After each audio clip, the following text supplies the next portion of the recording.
softball goes, how unusual is it for a slap hitter to, hit a ball the way Silver did? I was surprised. You don't see it very often. You see it. There's a couple of really special players in the country. I think Silver's becoming one of those players. And in my entire coaching career and actually playing career, so you're going on 20 years now. It's a long time. I've only probably seen it a handful of times. I definitely think that Silver was the MVP of this game. If you consider this the championship game, I believe that Silver was the MVP. I think of the tournament, if I had to vote, I would vote for Nunley. I mean, to be able to pitch as strong as she did for as many innings. But the momentum definitely changed when Silver did that. And I think she's absolutely right that it changed Nunley's mindset. It made her relax. I know that she was fatigued both physically and mentally. And I think when Silver came up and got that hit and that gave Kelsey the boost, it gave our team the boost. And really, I think that's the single moment that the game was won. Did you consider not throwing Kelsey in the second game? I knew Kelsey would start, mostly because it would have been hard for I was getting Cumbus warmed up, and I wanted Kelsey to start to see how she was going to do. I actually thought that I was going to pull Nunley out after we had scored some runs. She was definitely fatigued. Her pitches weren't as hard as they had been in the first game. But then when I looked at her and we were going over game plan, I asked how she's doing and how. And she just said, well, I might as well finish now. And I think when somebody has done what she did, I think she deserved and earned that opportunity to finish. And she did a good job and finished strong. I mean, she's definitely going to feel it, though. She's going to be hurting. The other person I think did an outstanding job, and it always goes unnoticed, is Griffin Joyner. I think that she has caught every single game for us all year. I think this was physically a tough weekend for her, back-to-back with the SEC tournament. I think she did an outstanding job for us. And, you don't really notice catchers. And I think that she was another one that was just outstanding for us all weekend. Was the first game because of the extra innings and it was pretty hotly competitive and tense? Was that a difficult game to kind of wash out of your system as a team, or is it, you just move on? I think you just got to move on.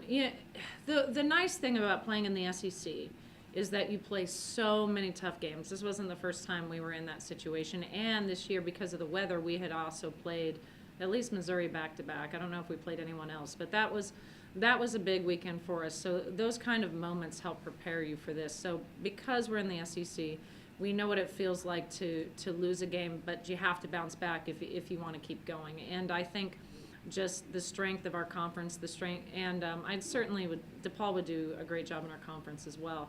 But I think the strength of our conference really helps us learn to move on very quickly. And the nice thing about our team is they love softball, so they are able to adapt, adjust, and move on. And so I really give us a lot of credit. What we lack in certain offensive numbers, I think we make up for in terms of mental toughness and just short grit. Rachel, this may be a stupid, obvious question, but just what would it mean for the program to take that next step next weekend, and then how are you all going to use the experience you've had in that realm before? Well, it would mean everything. I obviously, when you are at a school like Kentucky, your goal is to win the SEC championship and to go to the World Series when you're a softball team. But every team at Kentucky wants to win a championship. That's what we do here, and we have the resources and the support and all that. So when you set out at the beginning of every year, and that is your goal, you grind it out, and to be able to finally achieve that goal really validates what you've been doing all year. So I think it would mean a lot for the program. I think in terms of the experience we've gained, we have an interesting mix because we do have seniors, but a lot of our major contributors are sophomores. They were all in supers last year. I thought they did a nice job competing, but we fell short. We fell short a little bit defensively, and we made some key mental mistakes that allowed ASU to score. And I think that in terms of the experience, just the experience of being out there and playing them, and you have to remember the coach that we played there, we played at Auburn.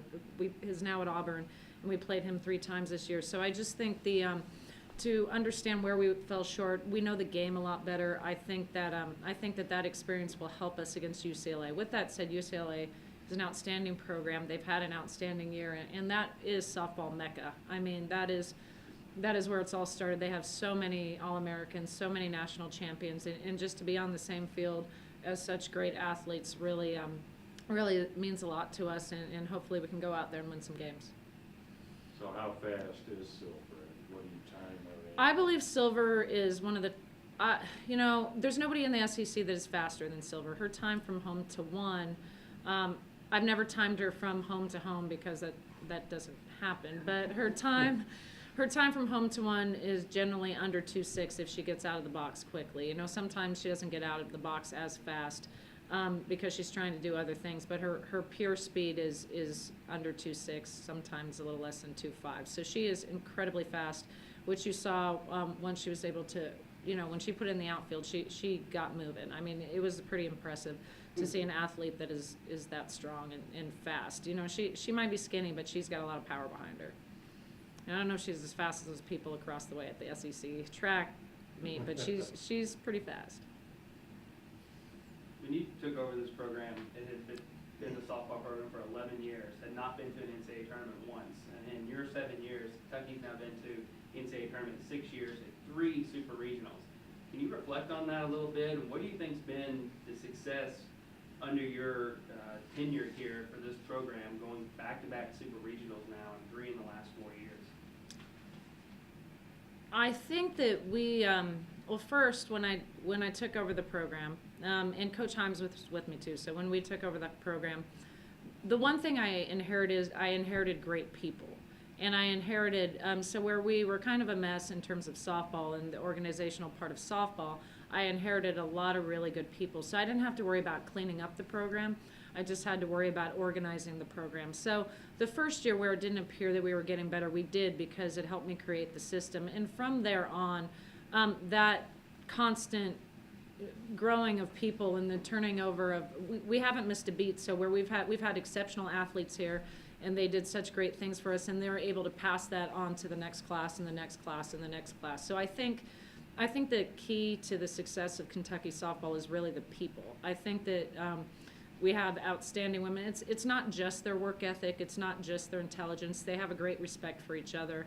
They have a tremendous respect for Kentucky. And when you love what you're doing and you love the people around you and you're willing to work hard, I think that anything's possible. And then with that, you know, we add some softball intelligence to that, and you have what you consider a program. So there's no magic pill. I think everyone knows how to play softball. I think they're great people. And now, because of the stadium, and because of the fan base, we're able to recruit some incredibly talented athletes. So your goal is always to recruit somebody better than the previous class. And, you know, Christian Stokes, while Molly Johnson is an outstanding shortstop, we were able to recruit another outstanding shortstop. Silver Samuel, in my opinion, is the fastest. I don't know about prior to my time, but she's by far the fastest athlete that I've ever recruited.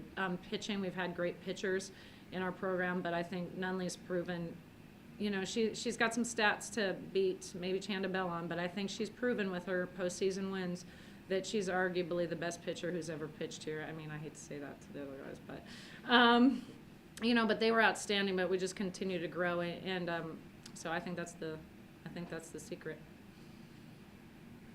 Anything else for Coach? All right, Coach, thank you very much. All right, thank you. Congratulations. All right, thank you.